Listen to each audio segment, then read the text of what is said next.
Vamos ler mais um ensaio do Montaigne, chamado Dos Nossos Ódios e Afeições. Os que censuram aos homens sempre se preocuparem com as coisas futuras e nos ensinam a gozar os bens presentes, e com eles nos contentarmos, observando que não mandamos no que está por vir, talvez menos ainda do que no passado.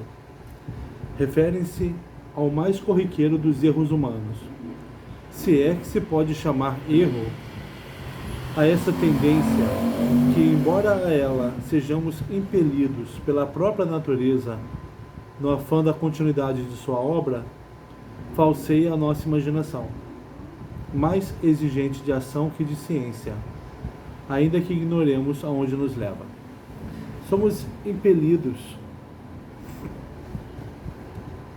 a nos preocuparmos com o futuro. Não tanto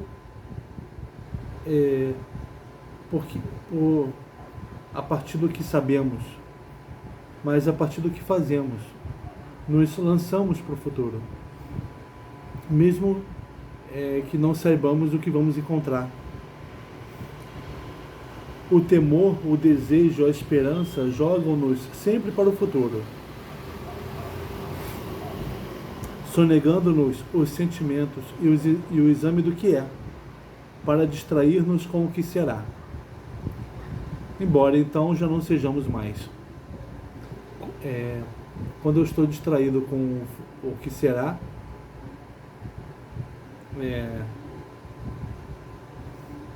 mas não tem problema, né? Porque quando eu finalmente o futuro chegar, eu já não serei mais o mesmo, né, do que aquele que imaginou esse futuro, né? Todo espírito preocupado com o futuro é infeliz. Faze aquilo para que és feito e conhece-te a ti mesmo. Eis um grande preceito a miúde citado em Platão.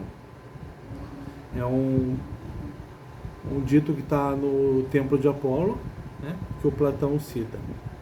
E cada um dos membros dessa proposição já nos aponta nosso dever e traz em si o outro. Quem se aplicasse em fazer aquilo para que é feito, perceberia que lhe é necessário adquirir, antes de mais nada, o conhecimento de si próprio e daquilo a que está apto.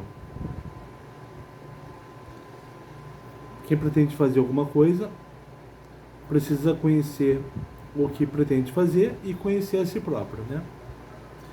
E quem se conhece não erra acerca de sua capacidade, porque se aprecia a si mesmo e procura melhorar, recusando as ocupações supérfluas, os pensamentos e os projetos inúteis. Então, conhecer-se a si mesmo significa conhecer a própria capacidade. Platão não falava do conhece-te a ti mesmo, conheça você enquanto indivíduo, conheça a sua condição de mortal. Vamos ver se o Montaigne está usando essa compreensão grega, né? Quem se conhece não erra acerca de sua capacidade, porque se aprecia a si mesmo e procura melhorar, recusando as ocupações supérfluas, os pensamentos e os projetos inúteis. Então, conhecer a si mesmo é saber suas capacidades e suas limitações, né? E procurar melhorar. E não fazer aquilo que é inútil você fazer, que não vai dar certo. Da mesma forma que a loucura não se satisfaz ainda que cedamos a seus desejos, a sabedoria, sempre satisfeita com o presente, nunca se descompraz consigo mesma, a ponto de Epicuro considerar que nem a previdência nem a preocupação com o futuro são peculiares ao sábio. Então ele termina na mesma nota do que o parágrafo anterior, que é preocupar-se com o futuro não é para o sábio, né?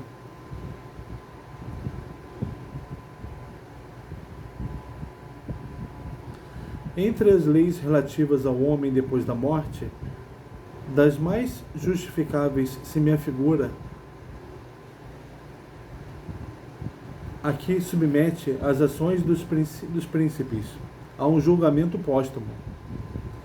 Os príncipes, com efeito, devem submeter-se às leis, pois não pairam acima delas. E por não poder a justiça nada contra eles, quando vivos,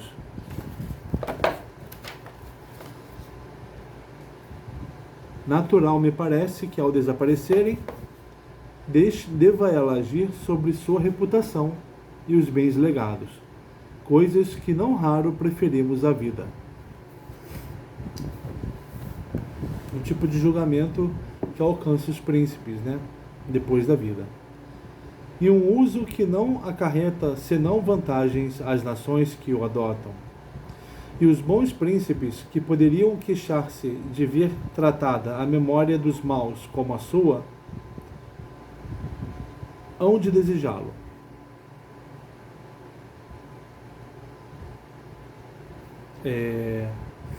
Essa avaliação póstuma,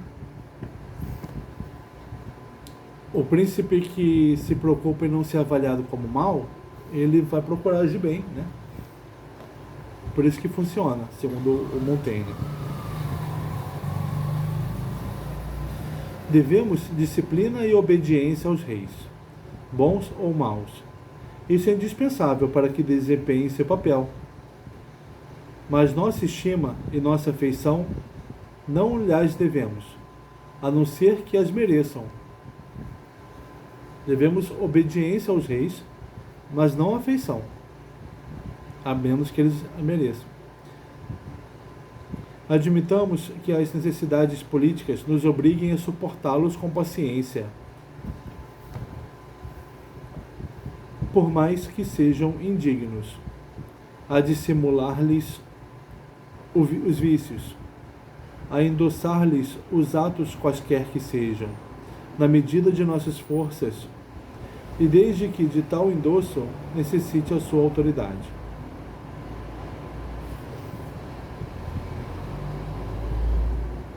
A necessidade política nos obriga a suportar os vícios, eventuais vícios dos príncipes.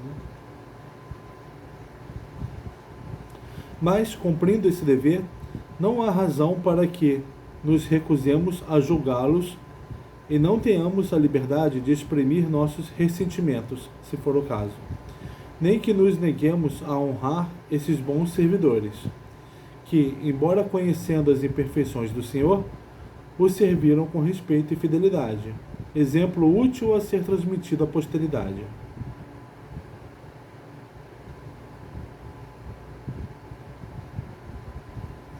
Aqueles que, em virtude de obrigações pessoais, defendem sem razão a memória de um príncipe indigno, fazem ato de justiça privada, em prejuízo da justiça pública.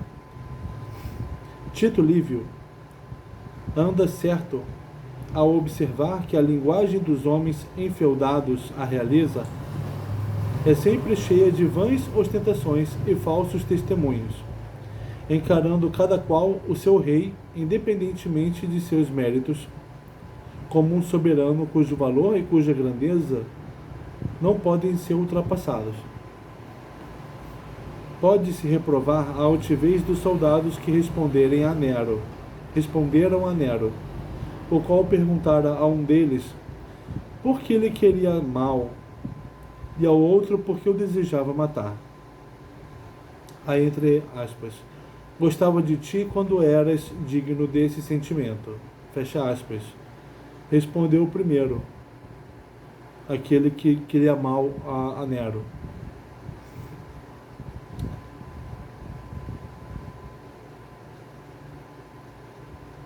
Aí, abre aspas de novo. Desde, porém, que te tornaste parricida, incendiário, estrião, cocheiro, odeio-te como o mereces. Fecha aspas. Ainda, então, o soldado costumava gostar de Nero, mas não gosta mais depois que Nero parou de merecer. E o segundo afirmou, aquele que desejava matar o Nero. Abre aspas. Por que não vejo outro remédio para teus contínuos desmandos? Fecha aspas. Mas quem há de reprovar os testemunhos públicos e universais que depois de sua morte foram obtidos contra esse príncipe, seus tirânicos e odiosos entusiasmos, testemunhos que o estigmatizaram para sempre, e como ele, todos maus. Durante a vida, o Nero era julgado, né? Isso pode ser questionado, porque você deve obediência aos governantes.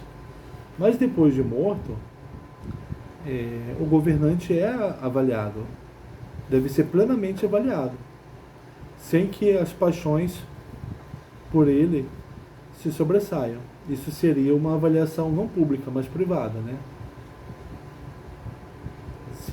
Se a sua avaliação de um governante fosse tomada por uma defesa intransigente dele.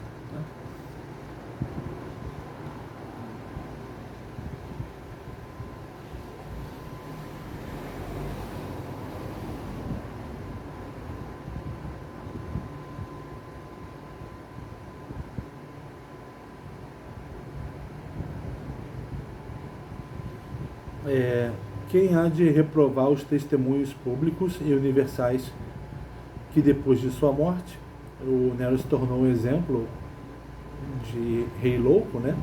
Ou tirano louco, ele não foi o rei.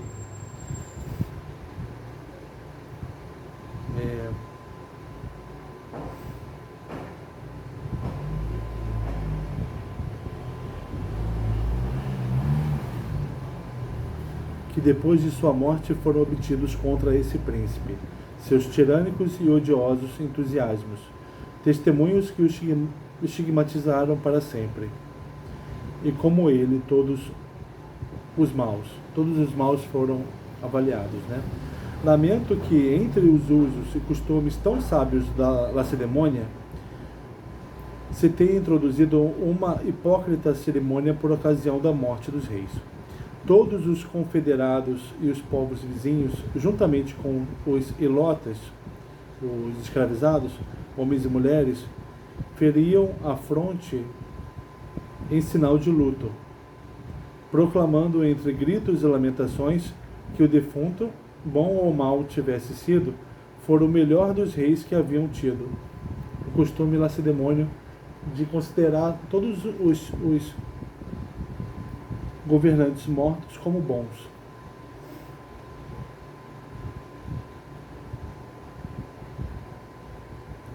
Davam assim a condição os louvores que ao mérito deveriam caber, e relegavam para o último lugar aquilo que em primeiro deveria estar.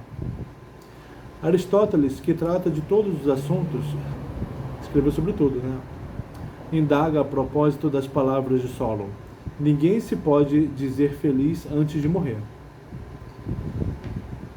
se quem viveu e morreu segundo seus desejos, mas deixou má reputação, ou os seus pósteros na miséria, deve qualificar-se como feliz. É um comentário que Aristóteles faz a Solon na Ética Nicômaco. Você lembra da ocasião em que o Solon visitou o rei Creso, na Lídia, o rei que se considerava o homem mais feliz, e o Solon mostrou para ele que a felicidade é uma coisa que se descobre que tem quando se está diante da morte, né? Porque a felicidade é ter tido uma vida próspera. Daí a frase: ninguém se pode dizer feliz antes de morrer.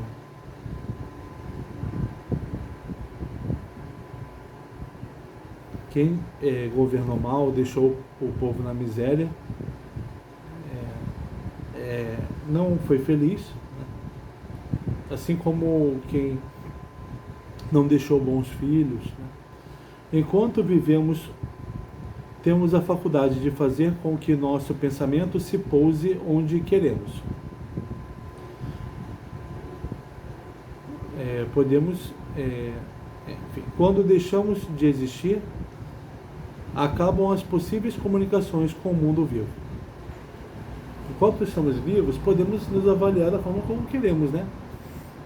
E nos considerarmos felizes. Depois de mortos, nosso pensamento não anda mais. Então vamos ser avaliados pelo que fizemos, se fomos felizes ou não.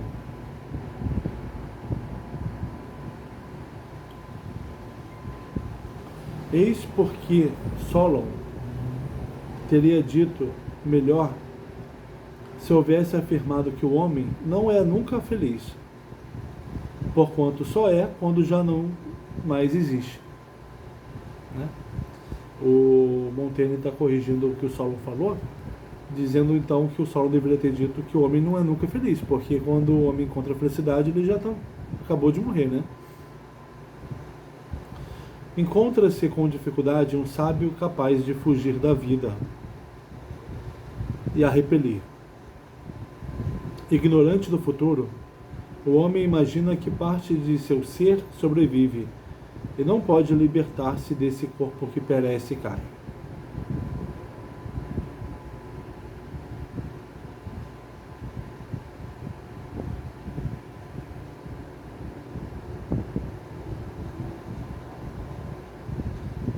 É comum do homem imaginar que ele vai sobreviver à morte, né?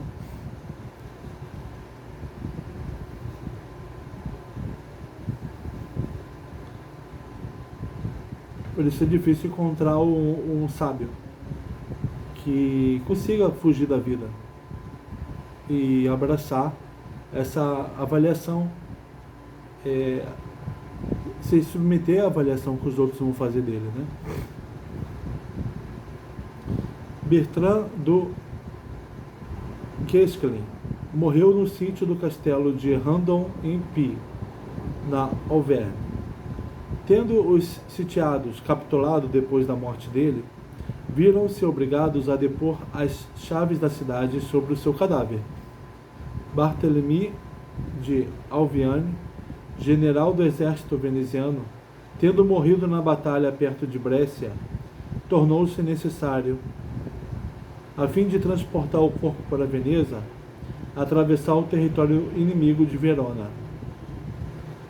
Os chefes venezianos, em sua maioria, eram de opinião que se pedisse um salvo-conduto aos veroneses.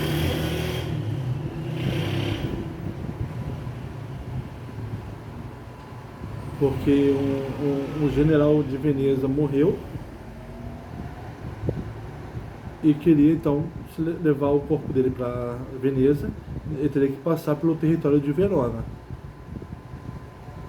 Então tinha que se pedir um salvo-conduto em Verona. Os chefes venezianos, em sua maioria, eram de opinião que se pedisse um salvo-conduto aos veroneses.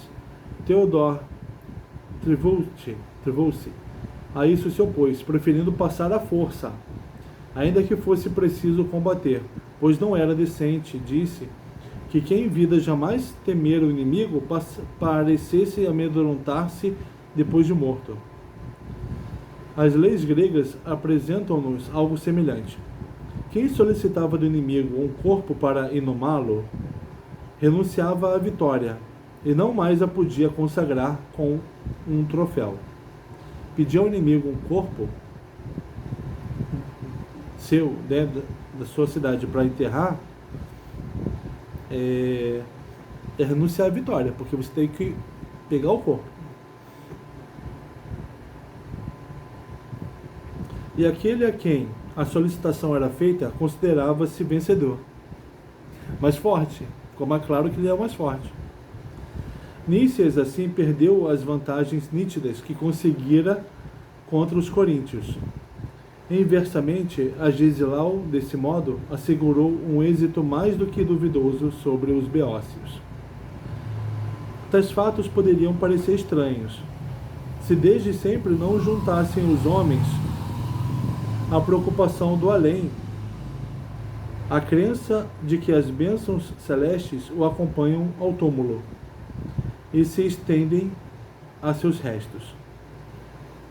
Essa preocupação em inumar o corpo existe porque se pensa que, além da vida, ainda se deve fazer bem a uma pessoa, e já não está mais ali.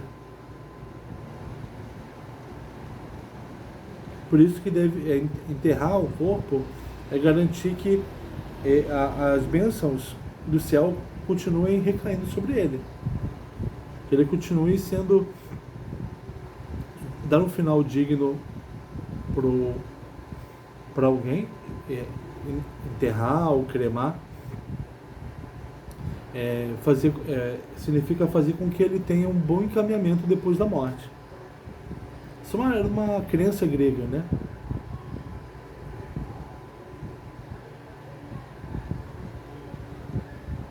E tantos são os exemplos antigos a esse respeito, sem falar nos de hoje, que não se faz preciso insistir. Eduardo I, rei da Inglaterra, tendo observado nas suas intermináveis guerras contra Roberto, rei da Escócia, a que ponto sua presença contribuía para o êxito, cabendo-lhe a vitória lá onde ele se encontrava, no momento de render o último suspiro, obrigou o filho, mediante juramento solene, a mandar ferver-lhe o corpo depois de morto, para que, separando-se as carnes dos ossos, se enterrassem aquelas as carnes e se transportassem estes os ossos com o exército sempre que marchassem contra os escoceses. O rei Eduardo da Inglaterra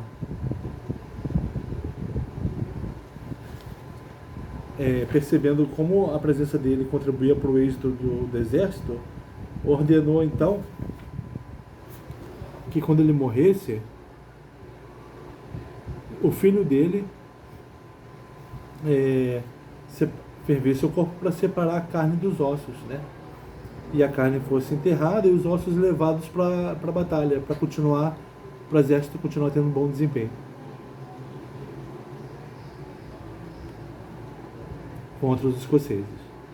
Como se o destino houvesse fatalmente subordinado a vitória à presença dos ossos, Jean Gisca, que perturbou a Boêmia na defesa dos erros de Wycliffe, exigiu que depois o esfolassem e com a pele fizessem um tambor que usariam quando pegassem em armas contra os inimigos, imaginando que dessa maneira ajudaria a manter as vantagens obtidas nas guerras anteriores.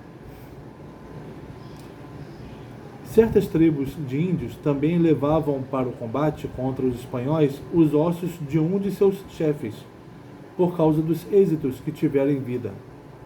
Outras tribos desse mesmo continente carregam com elas, na guerra, os corpos dos seus guerreiros que se tenham distinguido pela valentia e morrido na luta, pois os consideram suscetíveis de darem sorte e servirem de estímulo. Mostram-nos os primeiros exemplos a recordação de nossos feitos honrosos, acompanhando-nos ao túmulo. Os últimos atribuem, ademais, a essa recordação um sentido afetivo. Lembrar dos mortos, trazer os ossos de um morto contigo, para que a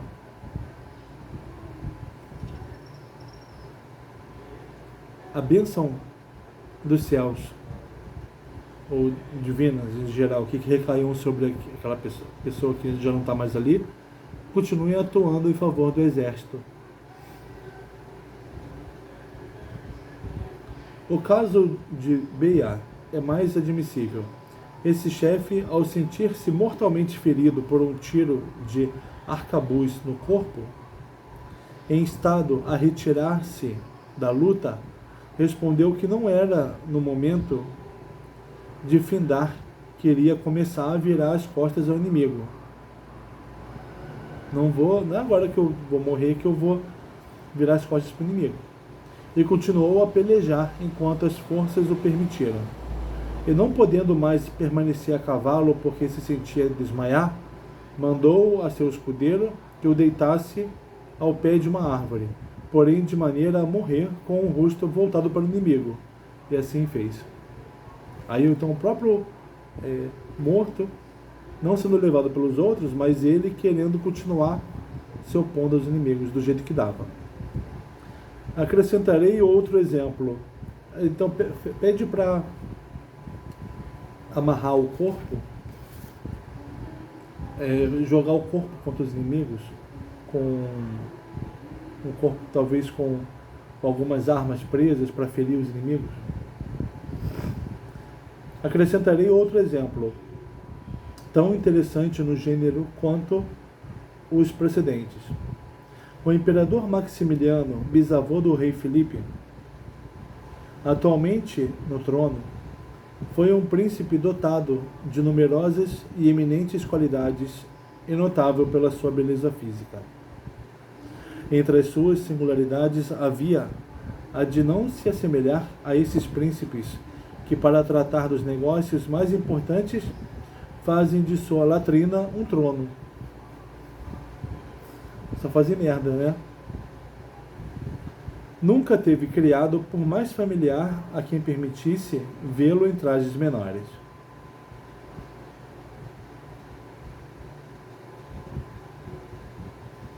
Ele não não deixava as intimidades dele serem vistas pelos outros. Escondia-se para urinar. E tão pudibundo quanto uma virgem, nem ao médico nem a ninguém mostrava as partes do corpo que costumamos cobrir. Eu, que tão impudente tenho a língua,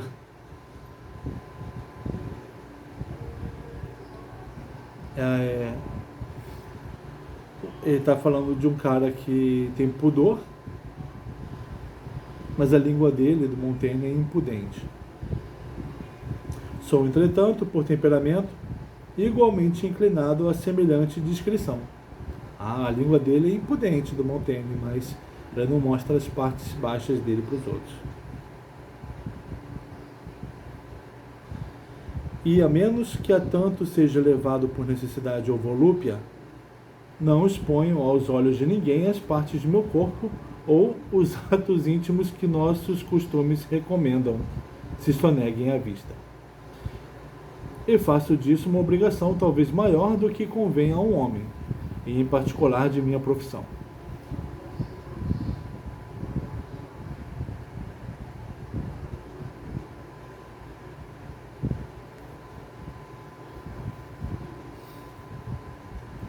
Daí fala que os homens devem fazer assim como ele, especialmente os da profissão dele. Mas o imperador Maximiliano a tal exagero chegara, que ordenou expressamente em testamento que lhe pusessem ceroulas depois de morto, acrescentando que a pessoa encarregada dessa missão a desempenhasse de olhos vendados. O desejo expresso por Ciro a seus filhos de que nem eles nem ninguém lhe tocassem o corpo depois da morte, provém, imagino, de alguma prática devota, pois tanto ele como seu historiador, entre outras grandes qualidades, mostraram-se durante a vida especialmente dedicados à religião. Desagrada-me o que me contou certo indivíduo altamente colocado e diz respeito à pessoa de minhas relações íntimas, assaz conhecida pelos cargos que ocupou na paz como na guerra.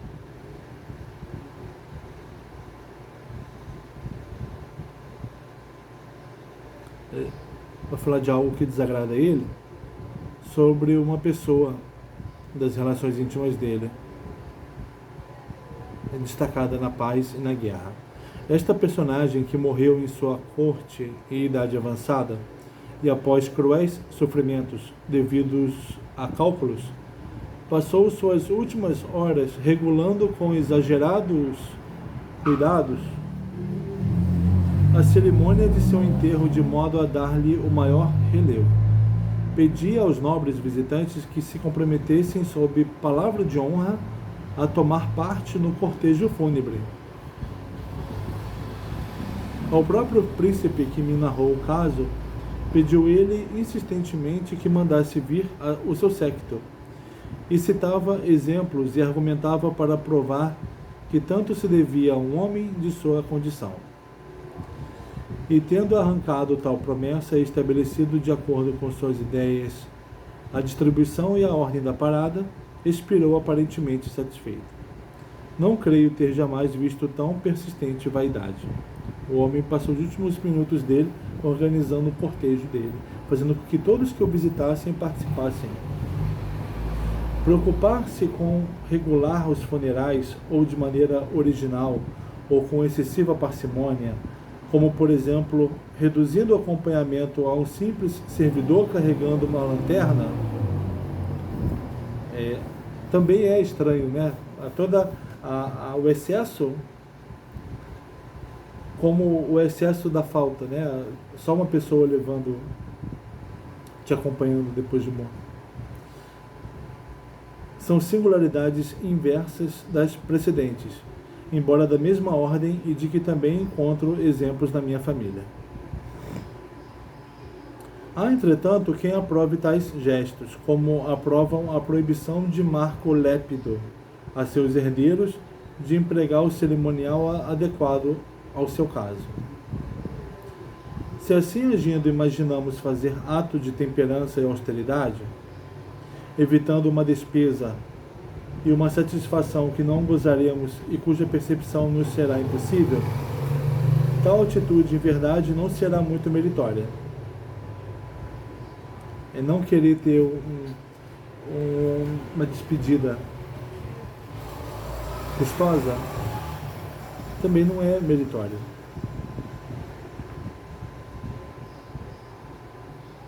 Se me coubesse resolver quanto ao assunto, eu diria que nessas, como em todas as demais circunstâncias da vida, cada qual deve orientar-se pela sua situação na sociedade. E o filósofo Lincoln demonstrou sabedoria quando prescreveu a seus amigos que o enterrassem como achassem melhor, organizando funerais que não fossem nem supérfluos nem miseráveis. Se despedir conforme viveu. Isso é fazer jus, né? A vida que se teve, isso é agir como uma pessoa feliz, né?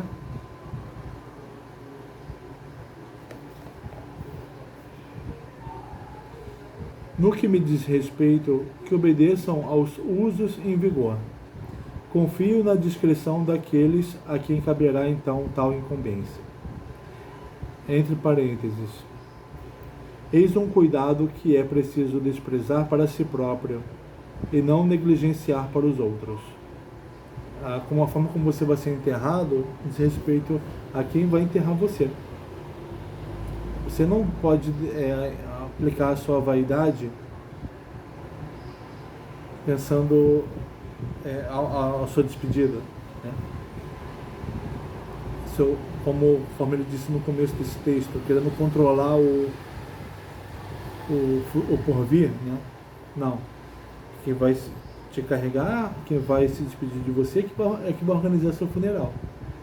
Da mesma forma como cabe a você organizar o funeral dos seus amigos.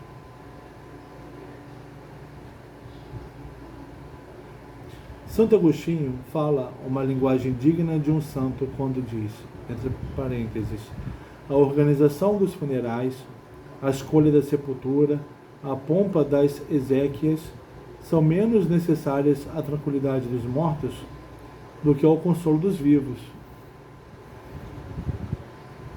No mesmo espírito, Sócrates, ao morrer, respondia a Críton, que lhe perguntava como queria ser enterrado. Como quiserdes. Se eu devesse atentar mais completamente para a coisa, ser-me-ia agradável imitar os que, ainda em vida e na plena posse de suas faculdades, empreendem gozar antecipadamente as homenagens fúnebres que lhes serão prestadas, deleitando-se na contemplação de sua efígie reproduzida no mármore do túmulo. Posso ver o que vocês vão escrever na mármore do meu túmulo? Felizes aqueles para quem ver o que serão quando não forem mais é um prazer. Isso é felicidade, né? Quando você sente prazer com o que vão dizer de você depois que você morrer. Sinal de que você teve foi rico, foi próspero e que vivem de sua própria morte.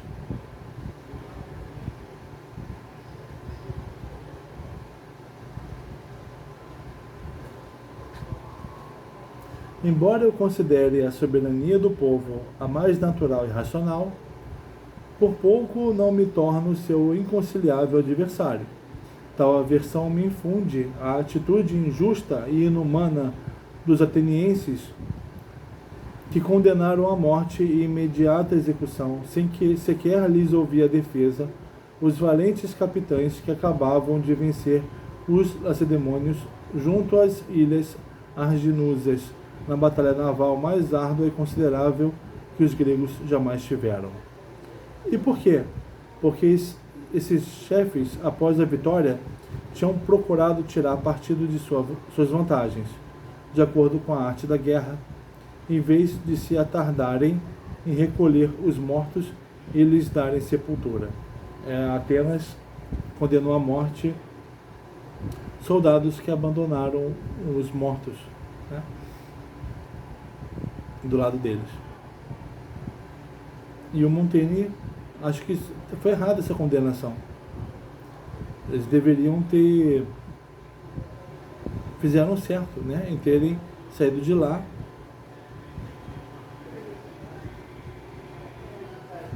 e aproveitar as vantagens, né, de terem ganho.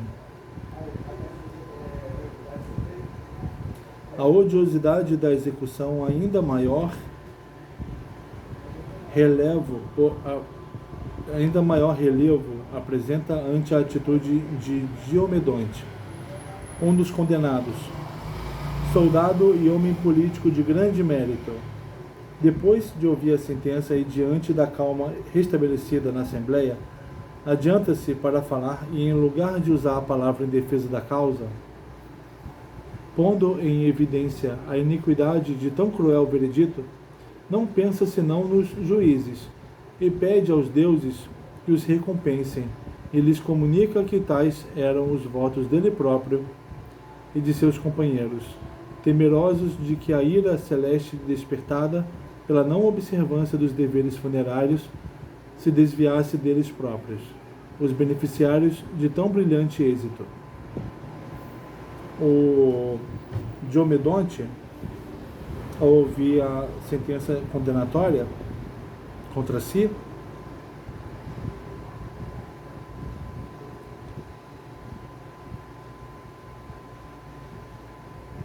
ele, ao invés de procurar se defender e tentar mudar o cruel veredito, ele pede para que os deuses recompensem os juízes. Ele disse que ele e os companheiros dele estavam temendo a ira dos deuses por não observarem os deveres funerários.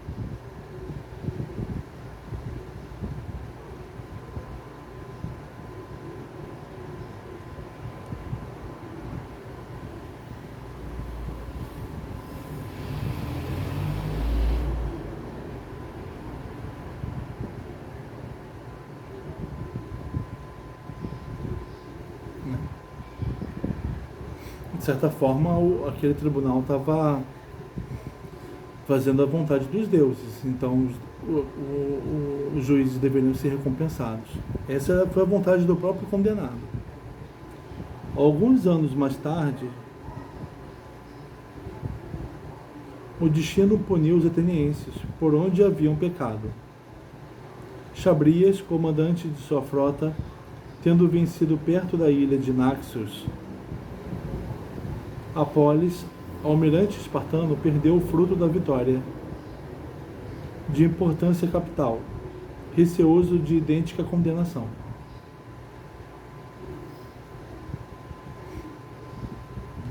o Chabrias, para não ser condenado como os outros, né? Ele havia vencido em Naxos, mas voltou para pegar o corpo dos companheiros mortos.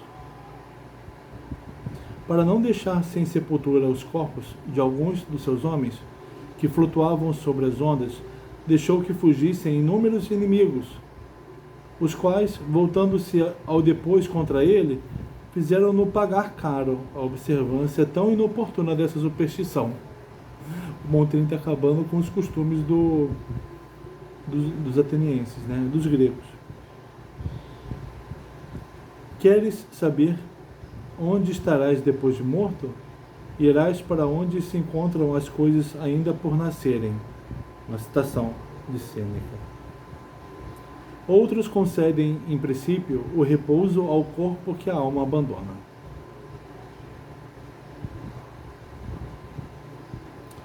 Que não tenha túmulo para recebê-lo e onde, aliviado do peso da vida, seu corpo possa repousar em paz. O corpo vai descansar em paz, não importa onde ele seja enterrado, porque ele foi aliviado do peso da vida. Tudo nos leva a crer que a morte não é o fim último. A própria natureza nos fornece exemplos de misteriosas relações entre o que não mais existe e o que vive ainda. Então não é que ele não acredita que tem nada depois da morte. Tem uma relação misteriosa entre o que deixa de existir e o que vai passar a existir. Não experimenta o vinho nas adegas modificações correspondentes às que as estações imprimem às vinhas? E dizem também que a carne dos animais mortos na caça e conservada em salgadeiras se modifica e muda de gosto, tal qual acontece com a desses mesmos animais quando vivos. Tem algo que acontece com a carne dos animais, com o que acontece quando eles estão vivos. Acontece com o vinho nas adegas, que acontece também nas vinhas. Algo que acontece no fim da vida com o início da vida.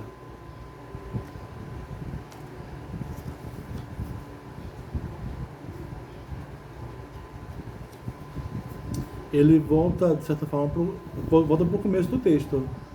O futuro não é decidido por nós.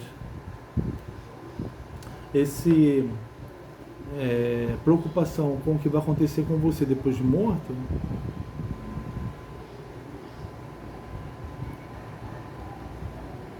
você deve se preocupar só se você teve uma vida próspera. Talvez você procure saber o que diriam de você depois de morto. Mas só isso. Até os seus funerais são arranjados pelos seus amigos, não por você. Depois que você morre, o que vai acontecer com você, no máximo, tem algo a ver com as vidas futuras, né? Com aquilo que ganhará a vida.